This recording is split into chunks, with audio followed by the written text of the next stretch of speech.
What's up, guys? Welcome back to the Be Better podcast, episode 42, with our good buddy AJ over at Boatman. AJ, what's going on, brother? What's going on, guys? Thank you very much for having me tonight. Really looking forward to the conversation that we can have and introduce you guys to Boatman. Yeah, brother, absolutely. We're super happy to have you on. Obviously, we came across you. Matt, I think you found him, right? Found the company? Yeah, actually, we had a mutual friend who he is involved with Caden. We had him on the podcast earlier this year, or last year now, and we kind of connected with him. So thank you for, contacting us and getting on the podcast. That's awesome. Absolutely, yeah. We love Caden here. He actually does a lot of work for us. He's a great kid, for sure. Yeah, we really enjoyed talking to him as well. Such a remarkable young man, despite the circumstances that he has. He refuses to stop fighting. So, we loved having him on as well. I'm happy that we share that in common. And Caden, if you're listening out there to this episode, brother, you're the best. So, yeah, we support you, man. Keep going. So let's get into this mix, right? So you sent Matt and myself a pair to test out, to try, to feel, to wear, to love. And I'll be honest out there, man. Like I mentioned to you guys before the show, I've wore a ton of Sperry's. I have probably 6 pair of Hey Dudes. I have a couple pair of other loafers, boat shoes, whatever they are, right? And I'll tell you, man, there's just a noticeable difference in the quality, in the feel, the style, and the wear, right? So when coming up with this design, like where did this all stem from? Yeah, so we can back up right to like day one. So it was, it was back in 2020 now. So it was a month before COVID started. That nice.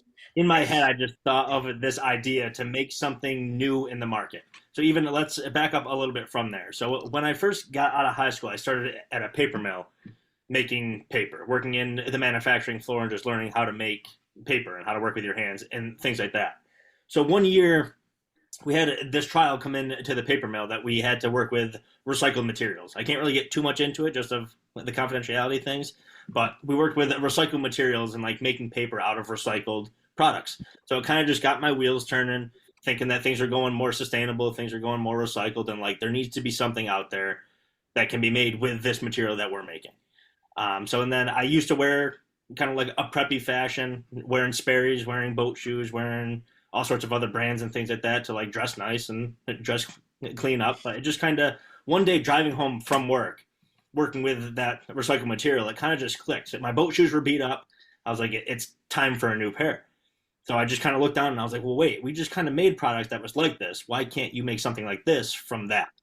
And from there, I just went home and working with this kind of material, the wheels were always turning. So I kind of knew like the first steps to take. So you got to look into the patent office and see if this product exists and see if it's out in the market.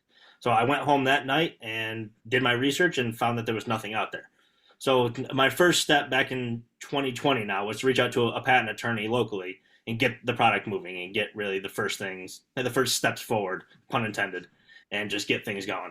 So that. And how old were you at that time? Back then, geez, what am I now? I'm 26 now. What year is it? 25. So I was 21 when I first started that. Yeah, that was way back. Yeah. Looking back now, it doesn't seem like it was that far, but it's been a journey for sure. That's impressive. Yeah, I'm telling you. I think we all know because we all witnessed the COVID situation, right? I feel like the last 5 years was maybe 2 years long. It just went by so quickly because of how the world was. But what you did was remarkable. Before being in the profession I'm in now, I was in business and sales and marketing for my whole career. Okay. And what you did is my favorite term. It's called market disruption. So you went out there, you found a niche, a market, right? And then you realized, hey, there's a huge potential of underutilization being here. How can I dominate the market, right? First step, I love it that you went to a patent attorney. God bless. I know that was a little pricey, I'm sure, but it's definitely part of the process. Yeah. Sure. And then the rest, man, like you found a void that needed to be filled, and now you're doing it, right? And we're huge advocates of the kind of mission statement that you stand behind.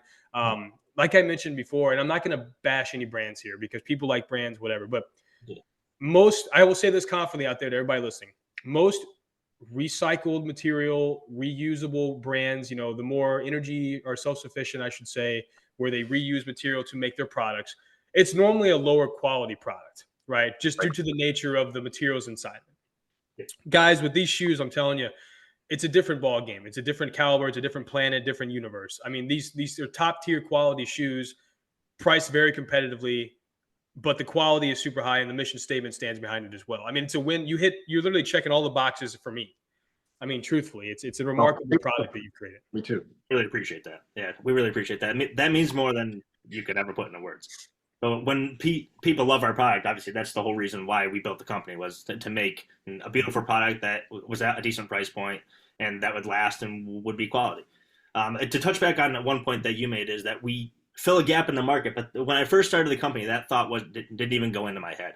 So it was probably 6 months in of me actually working on things where we realized that we're filling the gap between luxury and sustainability. So like you said, that sustainable products, recycled products are lower quality. We just didn't even realize what we were doing. In the luxury market, there is no sustainability. If there is, it's very, very minimal. And that's kind of just a big gap that we're filling, because there's a lot of people who shop in these luxury markets are looking for that sustainable products because it's in their ethics, it's in their values. They're looking for it. They're screaming for it. And we're just filling that gap there, and it's obviously being shown with our product. Well, I feel like that's always been a big gap, right? And you bridge that gap, right? So like the always was, hey, if you want a high quality product, it's probably going to be made in a little unethical ways, right? I mean, all the high quality shoes are always made with products that maybe are harmful to animals, or maybe the conditions that the workers are building it in, whatever, or even the chemicals that they put in the shoe to preserve the leather. I mean, there's a lot of toxic things out there in products that are very high end that we don't know about, that some people might, some people don't. However, in this case, like I mentioned before, and I will beat this over anybody's head until they get it, because it's such an important factor here. You're getting the high quality material, but you're still getting that ethical version. I mean, it's you can't go wrong here, man. You got the perfect recipe for success here. I mean, you don't have to sacrifice one or the other now, right? You bridge that gap over that completely, and I mean, it's just a home run. Yeah. Well, thank you guys very much. And I don't even think that we really hit on it yet, but all of our products are made from cactus. So they're all fully sustainable. Blew your mind. Yeah, it's pretty crazy. That's what everybody thinks. Like when we do trade shows and things like that, people walk up, they go, "Oh, I can really smell the leather." I'm like, "Can you?" Because it's not leather. And they're like, "What do you mean? What is it?" They come over, they grab it, and I'm like, "Guess. What do you think it is?" I don't know. And I'm like, "It's cactus." No, there's no way. There's no way. And they get mind blown that it's cactus, because like you guys have felt it. It doesn't feel like cactus at all. It feels like true leather. It really does. Yeah. No, yeah. And, so I own I'm not trying to sound bad here. I'm an ethical person, but like I have leather products, right? Like a lot of leather products. And those are made traditionally, right? Typical bovine with all the nasty chemicals, the beating, the drying, the process, the whole 9 yards. Guys, I'm telling you, when I talk about this shoe being identical to any leather product I own, I'm meaning it. Like, it's truthfully, you cannot tell a difference. If you were blindfolded and didn't know what you were touching, you'd have no difference if the quality of it. I mean, it's phenomenal what they're able to produce. You mentioned confidentiality and NDAs. I get it. Can you go into any form of detail of how this is derived from cactus? For sure. Yeah. So that whole process is public. So what they do, the manufacturer that we get the cactus leather from, basically has this. So it's not the big tall cactus that most people think of. It's a bush style cactus. It's called the nopal cactus. And what they do is they just take the mature leaves from the plant and they mash up into like a wet pulp. So they kind of give the plant like a haircut, that they call it, and you can actually reharvest from the same plant every 4 to 6 months. So from there, they take the mature leaves, they mash up into like a wet pulp, then it sits out in the sun for 3 days. So there's no water, it's all naturally done, and they take that dried pulp and they run it almost kind of down like a paper machine. So it runs through like a dryer section. It can be pressed, it can be textured, it can be dyed with all natural pigments. And what comes out the other end is what you're feeling there. So it's fully sustainable. It's waterproof. It's everything that leather isn't. That is impressive. That's phenomenal, especially at that age. Like, how remarkable, and just like, I don't know. It's just the concept, the whole idea is just like, it's insane. There's people out there right now that are just thinking about ideas, and here you are with the amazing product that's ethical, cactus driven. Like, dude, I'm sorry, I just gotta keep applauding you. That's impressive. Thanks, guys. Yeah, I really appreciate it. Yeah. So I want to touch on this too, because a lot of our viewers out there have an entrepreneur spirit, right? In my opinion, being American born, living in America my whole life, right? being an entrepreneur literally is the backbone of our company, our country, right? I mean, small and medium businesses started by people like yourself literally are the backbone of our nation. Yeah. So when you were 20-ish, 21-ish, right, back before COVID, the pandemic, all that mess, and you were working in that paper mill, did you ever have any kind of want or drive to be an entrepreneur, or was it just kind of like a spur of the moment? No, so I've always wanted to be an entrepreneur. I think since I was back in like the single digits. So I mean, we all started with lemonade stands and things like that, and then of course we all joined up with a buddy and started to go mow lawns and stuff like that. But we just kind of kept going with different ideas. So like I bought my first rental property at 19, and I just kept rolling with things. I just didn't want to stop. You know, I mean, I kind of had the drive to want more out of life, and I couldn't. My biggest fear was to be average. So that was one thing that I wasn't going to let myself live down to. So I kind of just risk at 20. What is risk really? You know, I mean, you have nothing to lose. So you might as well give everything out there, and that's kind of just what I did, and I really even haven't stopped. The more projects that I take on now and things like that, people call me crazy, but it is what it is. I live for it. You know what I mean? Yeah. So, yeah, it's crazy. No, I really do. Trust me, I have my hands in a bunch of different pies as well, and I feel the same way. I mean, you can never have enough opportunity, right? So, I mean, I might lose some sleep some nights. You know, I'm sure you feel the same way. You know, but like the reward there is critical. But you know, also I want to touch on something before we move on to anything else about what you said about when you're 20, you have nothing to lose, right? I feel like people sometimes get the stigma that, oh, I'm 20, I don't know enough yet, right? I need to wait. Oh, when I'm 30, I'll do this, right? I need to get my foundations built, which in some situations it's true, right? However, if you are going to make that leap of faith and it crash and burn, better be 20 than be 50, right? 100%, right? At 20, if you don't have any kids relying on you, you don't have any assets that are you're paying, right? Like there's no cash flow that's coming out every month. If 20 years old, you're probably still living with your parents, probably in college. This is the time to go out there and at least explore, right? Try it, jump in feet first. If you fail, whatever you learned. If you succeed, look what you've done, right? Like it's all learning. Yeah, and it's a very big part that I think some entrepreneurs who, and you look at all the big ones, right? How many times have you seen that meme floating around Facebook? Don't worry about starting too late. Morgan Freeman didn't start acting until he was 53. That's great. I'm all for that. That's great, man. But like, imagine how many other good films he would have made if he would have started acting at 23, right? So truthfully, if you do your research and you work hard and you have a business model and a business plan together, there's no perfect age. The best thing to do is just to start.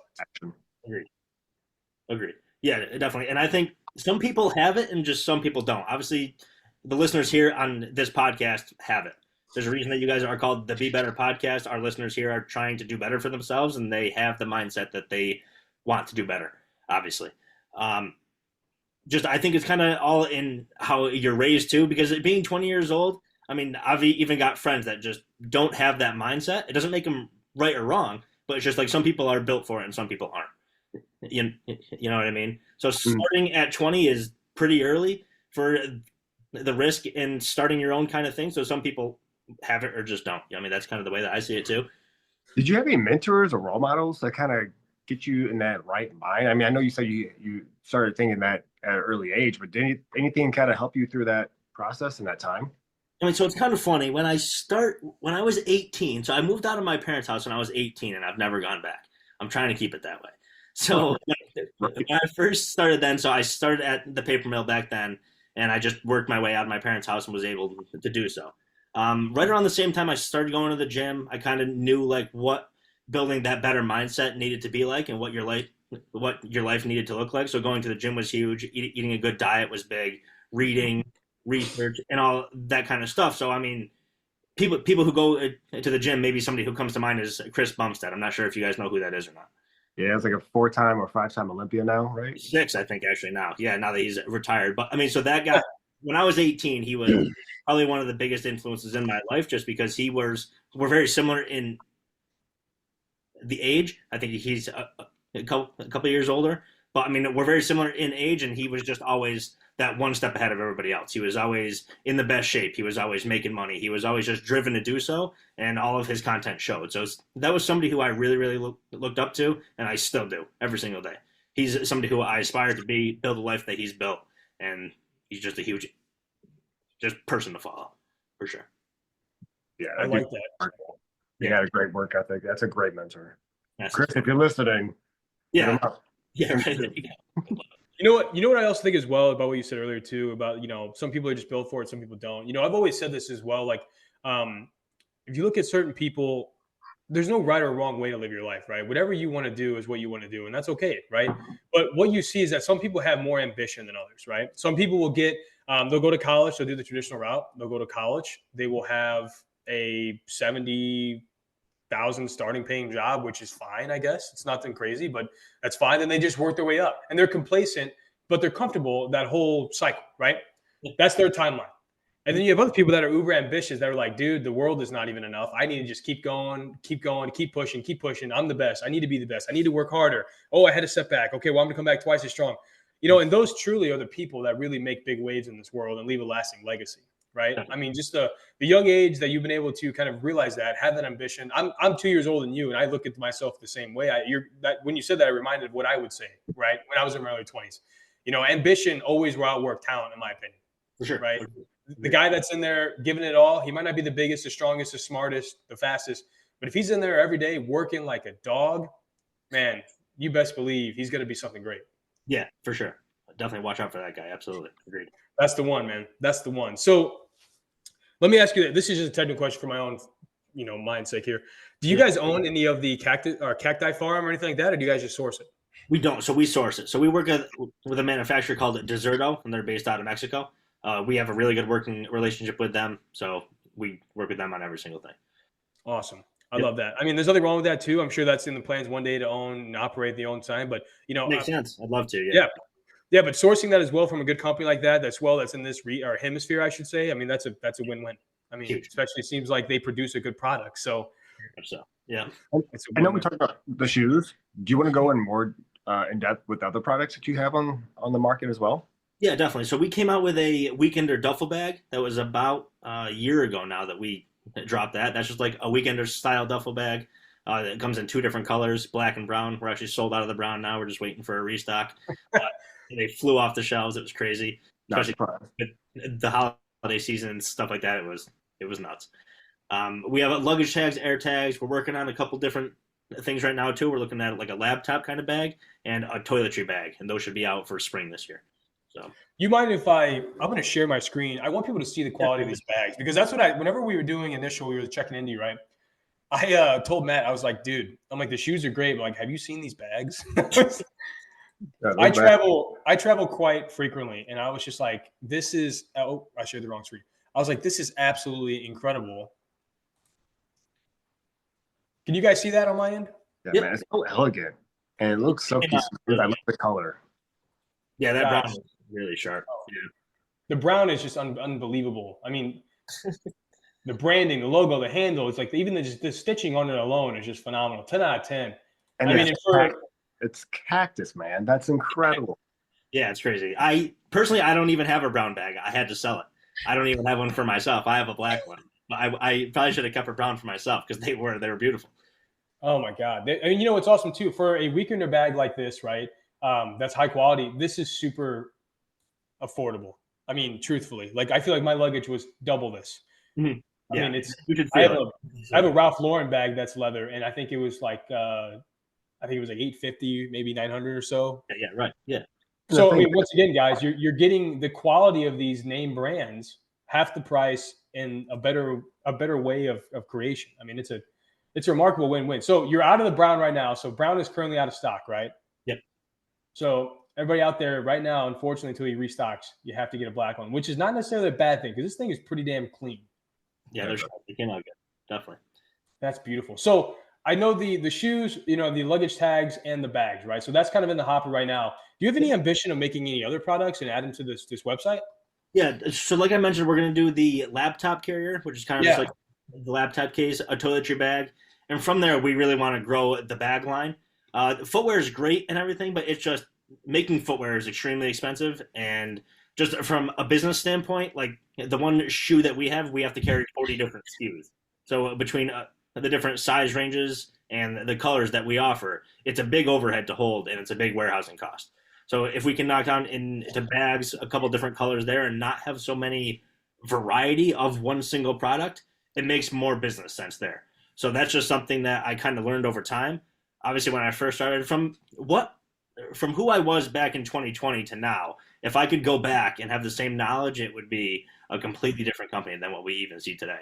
It truly is crazy what you learn over time, and people just don't really realize that either. Like it truly, you just have to dive in because you don't know what you're doing. I had no idea what I was doing when I started. I've lost tens of thousands of dollars on things that I've learned, but that are never even, they're priceless. They're priceless lessons. Right. You truly can never, you can't buy that kind of knowledge. You know what I mean? Right. You have to go out there. You got to get kicked. It happens every single day. You have to go out there and you have to learn from doing. That's the best way to learn. I would completely agree. I mean, sometimes, man, the best lessons you learn are the ones that, hurt the most, right? And we've all made monetary mistakes that have taught us valuable lessons, good for the bad, right? I mean, I completely agree with that 100%. And what's funny is that, like I said before, in my past career, I dealt with business owners of all caliber, right? And everybody wants to always start a product line in the fashion category and have a million different SKUs. Why? Because they want to appeal to everybody. They want to offer every color, every size, every shape. Yep. No, what happens is it's a logistical nightmare. And that's exactly what you just described. So, I mean, I've got a feeling, luckily for you, even though you have 40 SKUs now, that's still not that many in comparison to most products. Agreed. I mean, the four colors you have now too, though, man, they're so good. I mean, that brown is remarkable. I mean, that's such a hallmark, beautiful color. You know what I mean? Yeah, no. I was mad. I was mad at Matt because Matt got the navy ones and you sent me the tan one. Which the tan ones are awesome too. But I was like, Matt, anytime you want to trade, let me know. Like the navy ones are so slick as well. I mean, I have to get you guys the other ones, yeah, for sure. They look so good by the water. I can only imagine. Like yeah, they're sharp. Yeah, the brown ones. I mean, the brown. It seems like anything that we do in brown is going to sell out. I mean, like we had 9, 9.5, 10, 10.5 of brown shoes sold, gone. Yeah, it's just everything, all their color schemes. It just works. Yeah, it does. Yeah, definitely. You can kind of match it with anything, so it's a sharp color. Yeah, and the stitching as well, right? Some people hate that outer lace stitching. I love it. I think it just adds character to the shoe. I mean. Definitely. Everything. I don't know. And your logo too. Let me ask you this: where did you come up with that logo? We had our first marketing company when I first started it. They came up with that logo. It was just like a side project that they did because I came to them with like this kind of like cartoony logo that I built on whatever Adobe or something like that. That was going to be great. I was like, this is going to be the $1 million logo. This is going to be the Nike swoosh that everybody looks at. Way wrong. We're on 15 revisions since that, and this is the one that we have. So yeah, like I said, it was a small project for our first marketing team, and I think they crushed it. I think it looks great. I think so as well. I mean, it's just attractive. It's sleek. It looks something that would even look good on a shirt. You know what I mean? Like a small logo on a polo shirt would look phenomenal on it. Yeah. You thinking about apparel, polo shirts? I think down the line, yeah, for sure. Probably not right now, just because we'll focus on like our single customer now. So the one thing too now that we've learned is that when you build a single product, you really build that customer base. So it's so expensive to get new customers that once you have that customer base, you want to build more products to that customer. So that way you get the return customers are going to be your cheapest kind of marketing. It's basically super expensive. So for all of our business guys out there, what he just described was called customer acquisition, and that truly is either the blessing or the curse of the business, right? And like you said, once you develop that clientele, right? I mean, there's no question you already make good products, right? So if somebody buys one product from you, they should be a customer for life, right? So now their customer acquisition costs, in theory, should go down. Sometimes it doesn't, but in theory, it should go down. So, as much as great as having a polo shirt would be, or hats might raise that acquisition cost. Yeah, and, that may not fit the customer that we've built. So yeah, right. So with the bottom, I love the soles. So the bottom is a natural rubber. So they tap a rubber tree just like they would a maple tree for maple syrup. It comes out in like a latex kind of form, and they pour it into the mold. That's the natural color of it there. There's no dyes. There's no pigments in there. So it won't ever streak or anything on a boat surface or a dock or anything like that. That is natural rubber. What I was talking to, I was saying, Matt, what I was talking to Matt about earlier before we jumped in here was the quality of the grip, right? Because that's huge, right? I mean, especially if you're on a boat or a dock, right? Like you need to have some grippy. These, I can already tell if they were a little wet, they would form and they would grip that surface well. I mean, this is even the sole, even though it's traditional rubber, is still phenomenal. Yeah, definitely. Thank you. Yeah. Yeah, I'm a big. You guys talk for a minute. I'm just gonna admire this for a couple minutes. Go ahead. You guys just hit it off. I'm gonna look at this bad boy because I'm we blown had away. out, and I was wearing mine all day today just because I want to get the feel for it again. Yeah. And it was just I don't know. I thought I had my house slippers on. They were so comfortable. Like I forgot about it. We really pride ourselves on the most comfortable boat shoe. Like when we're at trade shows, I tell people, I'm like, try them on. They're the most comfortable that you're ever gonna put on. Oh, really? That's a big claim. Yeah, try it. And they're like, yeah, you're not kidding, man. That's super, super comfortable. So it was crazy to hear. Yeah. And like Nate, I mean, he's a cop and I'm a nurse, and we're on our feet all the time. So feet wear comes, it's pretty important. Yeah, for sure. And whenever I put them on, they were just super comfortable. And kind of disclosure, I have a bunion on my right, and it was comfortable for it. Because sometimes things could be too tight, and whatnot. But no, it was great. The sizing was perfect for mine, and I had a 12. Mm-hmm. Dude, I mean, it felt great. Highly recommend. Awesome. Would love to hear.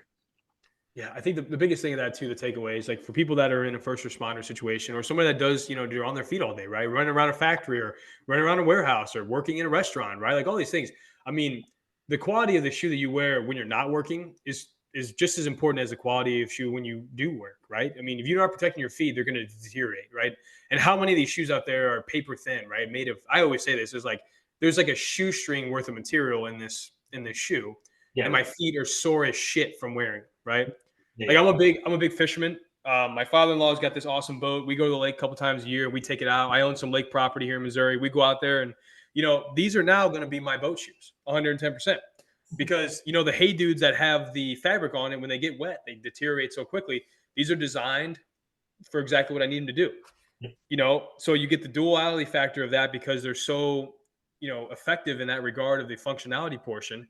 But now I look good too while doing it. I mean, come on, man. It's a win. What more can you want? Yeah. You got that luxury factor to it. It's just phenomenal. Yeah, definitely. What more can you want? Well, guys, I'll tell you what. Let's take a quick commercial break, and we'll be right back. We wanted to stop the episode here just in the middle to talk about one of our new sponsors, right? Boatman shoes. Absolutely phenomenal 10 out of 10 quality shoes here. If you know anything about Matt and I, you know that we care a lot about our footwear and things that we put on our feet, not only because we're both in the first responders place and we care about the quality of our feet and the health of our feet, but also about the same time, we like to look stylish, right? We like to look good when we go out. I will tell you that myself, being an avid fisherman, an avid angler, someone that goes during the summer to the beach, on boats, constantly, all that good stuff, I will be rocking these and these only. This right here is their standard typical product from a Boatman shoe style. Absolutely 10 out of 10 quality product. And Matt, let me ask you a question. I know you have one in your hand as well. If you were to guess what this was made out of, what would you say? Oh, 100% leather. You think that, right? Oh, yeah. You would think it's leather, but here's the secret sauce, right? It's actually made and derived 110% from cactus. So cactus, cacti, however you want to say it, that's exactly what's in this product here. So not only does it look good, feel good, performs good, but it's also made the right way with the best intentions. There's no harmful chemicals. There's no, 10 cows that were slaughtered to make each pair. These are made 100% plant-based from cactus, made from Mexico. 10 out of 10 quality here. They've got our stamp of approval. We're going to post some links below, guys, so you can check these products out. They also have a couple other things from bags to luggage tags, the whole 9 yards. Everything about these products are 10 out of 10, made from exactly the way we just mentioned. They got our stamp of approval. We are big fans. So if you haven't already, go to their website, check this out. Let us know what you think. Order a couple pair. These are the perfect gift for the summer, perfect gift for anybody that cares about a nice quality boat shoe. And like I said before, fellas, they got our stamp of approval. Thanks again. All right, guys. So, it's funny enough, when we were taking the commercial break, we were just chatting about some other funny stuff. And, we talked about people that are successful, especially in the entrepreneur space. What do they all have in common? Haters. The naysayers, haters, right? They're everywhere. I mean, it is what it is, right? And what we were talking about, what we all came to a consensus in is if you have haters, you're doing something right. For sure. There's always going to be somebody out there that wants to see you fail. It's hoping and praying on your downfall, as they say. So AJ, tell me a little bit about that. When you were starting this bad boy and getting things rolling, what was that like having some of those naysayers and the people that just didn't believe? Yeah, I mean, you could probably kind of picture what the naysayers are going to say, right? So I'm bringing this new footwear to line. I'm going against giants like Louis Vuitton and things like that. I'm going against some big names here in a big industry. So people are like, yeah, good luck, man. I mean, you're coming out with a cactus shoe and you're going to go against these big names. Good luck. You know what I mean? And obviously, I mean, you hear it enough, you start to believe it. So you really just need to stay true to yourself. Like we were talking a couple minutes ago, stay true to yourself and really just pursue on. Because it truly doesn't matter what anybody thinks. It matters what you think about yourself. The only person that you need to answer to is the person looking back at you in the mirror. And I feel like that's just the biggest thing. So it doesn't really matter what anybody thinks or says or whatever. Yeah, I completely agree. Yeah.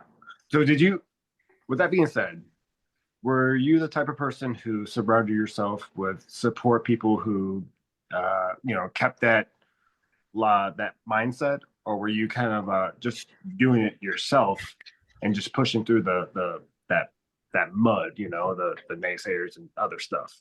Yeah, no. So that's one thing that I'm super, super grateful for is everybody that's surrounded me from the start has been amazing. My mother and sister are amazing. They help me a lot in the company, and they are super, super supporters. I've got a couple other people on the team as well. So the business mentor, Robin Helfand, she's up here from Massachusetts. It's actually kind of a funny story how we met. I was actually in a conference kind of, and she was teaching a class of like 20, 30 people. So I was in the home office, and randomly, like there's this big loud crash behind me, and this big like cloud of smoke kind of rolled over my shoulder. I was like, what was that? It turns out the ceiling fell behind me. It was an older house. It was just the ceiling fell in the middle of this conference. So I quickly just hung up the computer, dealt with that. And I was like, so it was just a weird week. So right after that, a couple days later, she actually ended up reaching out and was like, hey, I noticed that you left the meeting of 20, 30 people. Why she noticed that I left was super weird. And she was going, just wanted to make sure everything was all right. I thought that things were going well, blah, blah, blah, this night in the meeting, just what happened. And whatever, long story short, we ended up linking up, and she goes, well, I do mentoring through here, and there's a grant that can help us out with this and this and that and that. And it was just like, it kind of linked up. She's been with us now for 4 years. I wouldn't be in business if I didn't have her. So it's truly crazy how things happen. Somebody was looking over me that day, and it's crazy how things happen. That's so remarkable, man. I mean, we hear Matt and I talk about, these stories all the time about just divine. And I don't know how you feel religious. We don't have to get into that by any means, but I'm religious myself. I'm a big proponent of believing in God. And man, I just feel truly that you meet certain people for certain reasons, and it could be the craziest circumstances, right? Way less impactful what you just said. No offense, Matt, here, but for example, when I started this bad boy, I was like, I need a wingman. I need a right hand man that's gonna have my back and to fucking make this thing be the best it can be, right? I reached out. I had like 40 people message me, right? I was like, hey, I'll talk to everybody here and we'll see. And I'm nobody to judge, but I had to find the right fit for me, the right fit that had the right mindset. And Matt and I went to grade school together, never talked. He's like, Matt, how old? You're like, what, 6 years older than I am? I'm 33, about to turn 34. Yeah, so 5 or 6 years older than I am, right? We went to grade school together. His little brother's in my grade, but I haven't seen Matt since 3rd grade, right? Yeah. And we were friends on Facebook for God knows why. I mean, who knows when that happened? Probably 2008, 2009 is whenever we became Facebook friends. Yeah. I made that post, and I don't even know how Matt saw it. Don't even know why he saw it, when he saw it, but he commented it and sent me a message, and we hit it off. And I did a 20-minute, I don't want to call it an interview, but just a brief with him. Yeah. And I was like talking over my wife, and I prayed about it, and I was like, that's my guy. So it's remarkable how these people, like your mentor, right? Yeah. It's remarkable how they just get put in your life. You just were in the right place at the right time. But think about this, brother.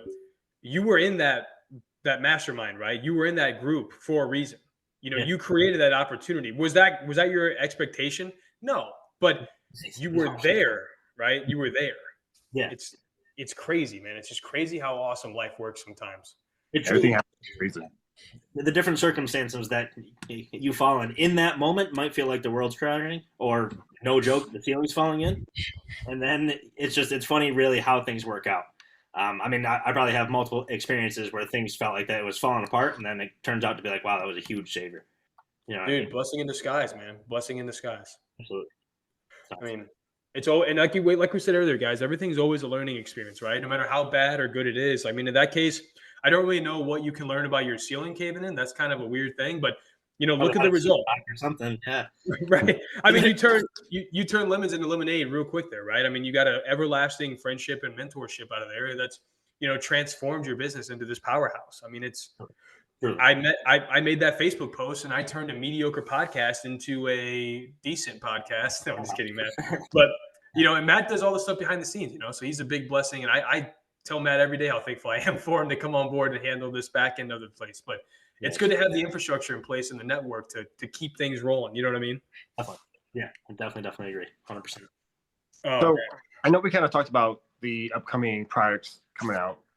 Have you thought about maybe like franchising? I mean, what's the future with the company? Yeah, so right now we're actually I actually put a job post on the week after Christmas looking for some sales associates. I mean, in the first 5 days, I had to shut it off because we had too many applicants. So yes. There was about 40 to 50 applicants, and I was like, well, we only need 5. So I turned it off, and right now we're just going through that whole process. So we're really looking to grow the wholesale side of things right now. We're trying to grow nationally just in smaller kind of chain stores. So like think about your mom and pop shops in your vacation villages and things like that around the coast, going up the East Coast, the West Coast, a little bit in Texas. That's really kind of where we're focusing on now. It's just growing our product lines and growing it to the wholesale retailers. So that's kind of like our path right now that we're going on. No plan of going in big box at this moment, right? No plan yet? No. I would agree with that 100% because your margins are going to be this big. Yeah, for sure. And I just feel like that when you do things like that too, it almost kind of tarnishes the brand name. You know what I mean? If you look like a mainstream product and not that different kind of product out there, it kind of tarnishes what people think about it. You know what I mean? Personal opinion. Obviously, people can do what they like, but. No, I completely agree. I mean, there's a difference between going to a place where, so it'd be different if you were making like everyday tennis shoes, right? Or like a Nike Monarch style tennis shoe, right? A very generic mayonnaise shoe. But in your case, like the people that you target, like they like the exclusivity, right? Like they like the I don't want to say rarity because they can buy your products online, but they like the premium aspect of it where they can only get it from these aspects, right? They can only get it from these locations. It's not, you can't go to Walmart and pick these up like you can a pair of Shacks, right? It gets Yeah, exactly. It's a different animal in that regard. And I love that business model because it's the whole buying process, right? I call it the consumer journey, right? From start to finish of the whole buying cycle. The research that they're doing about a shoe, the need of why they have a shoe, and then them going into the actual purchase of the shoe, they're looking into it. That whole experience needs to be good, right? That's how you have return customers. And I think the way that you're doing that is it's a good experience, right? They have a need. They go check the shoe out online or in person. They see the quality. They feel it. They touch it. They wear it. They're like, wow, this is a premium product for a very competitive price point. This is a good fit, right? So, I mean, I love the consumer journey that you've created in regards to the brand. Yeah, definitely. And going back on just touching on like building a business that could be either sold in mainstream stores or not, it's kind of just like what you want to build too. You know what I mean? So it's not, once you get into a business, for people who aren't in business, you got to understand that it's not about the money. Because you go 5-10 years, however long it takes, you don't make $1. You know what I mean? So if you're in it for the money, you do not last. And that's the God's honest truth. You got to be in it for the passion and for building something that is truly worth it. So if you're looking to go to the mainstream stores and things like that, blah, blah, blah, yeah, there might be money there, but are you proud of what you're building? You know what I mean? So it really is true on really just what you want to make. Some people want that. I personally don't want that. I don't want people to go into Walmart and have to buy my things. I just don't. That's just not what I feel. That's not what I'm passionate about. I don't even shop at Walmart. So it's just what you want to build. You know what I mean?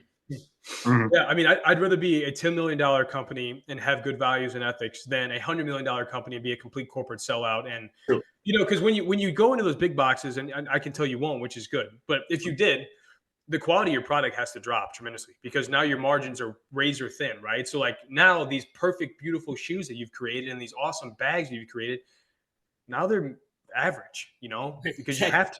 And it's not worth it, man. Like you're shooting your original customer base in the foot, right? Hey, thanks for playing. We don't care about you. See ya. And that's not, truthfully, I agree with you 100%. That's not how any ethical business person runs their company. So I love it that you're being more of authentic. I love it that you're being more local. And I don't mean local like in just the East Coast, but local to the customer, right? Yeah. I mean, I love that authenticity about it. It's such a hometown feel. Yeah, for sure. Yeah. Yeah, for sure, brother. For sure. So I had a question. Have you looked at? I'm not sure if you're familiar with the Ozarks. It's got like the most shoreline, and I mean they're huge, huge on like boating and whole lake aspect. I think that'd be a great, um, I don't know, area, Market. market to kind of look into if you ever know. And So can I double down on that real quick? Right. So AJ, actually, funny Matt, we didn't talk about this, but Matt, I actually thought about this the other night when we were talking about you coming on. The Ozark has more shoreline than all of California does. Okay. Right. It's a massive, and it's basically a man-made lake here in Missouri, Lake of the Ozarks. I'm sure you've heard of it. The show Ozarks was filmed there. It's about that. This shoe needs to be on every dock down there. Yeah. On every dock. I mean, it's a non-negotiable. I mean, if you have a life preserver on the boat, this should be the second thing, right? I mean, it's that simple. But that's a great market that, I mean, you should definitely try to tap into, because they have a lot of small retailers down there that are not big box that would carry these bad boys. Exactly. Right. Okay, I mean, cool. every corner has a mom and pop retail shop that would offer products like this. I mean, and it's needed. Yeah, definitely. All right, cool. Yeah, it's definitely a path that we didn't think about going after, obviously, because it's not really around our area. It's not local to us. It's not really right in the vision. But for you guys to say that, absolutely, it's definitely a path that we'll take out. Definitely to look into. If you need someone to showcase them, I'm your guy. Love it. Commission checks. I like it. Yep, absolutely. Yeah, I mean, dude, you already know you got our endorsement. Like, we're big fans of it, right? I mean, if the product wasn't what it is, we would tell you. But I mean, honestly, I'm not just blowing smoke, and I don't care if 100 million people listen to this or 10 people listen to this. Truth of the matter is, you made a fantastic product. Everything else that checks my boxes as far as what I look for in a company that I want to buy from. But yeah, man, I mean, just dominating. And there's probably so many other small niches of market that you can go and dominate, right? I mean, like the Great Lakes, I'm sure, is another good one, right? I mean, but no need to put all those eggs in one basket at one time. I'm sure this will blow up and kind of sweep the areas by storm naturally, anyways. So yeah, for sure. Yeah, thank you. I appreciate that. This is gonna be sick, man. I'm really excited. I can't wait.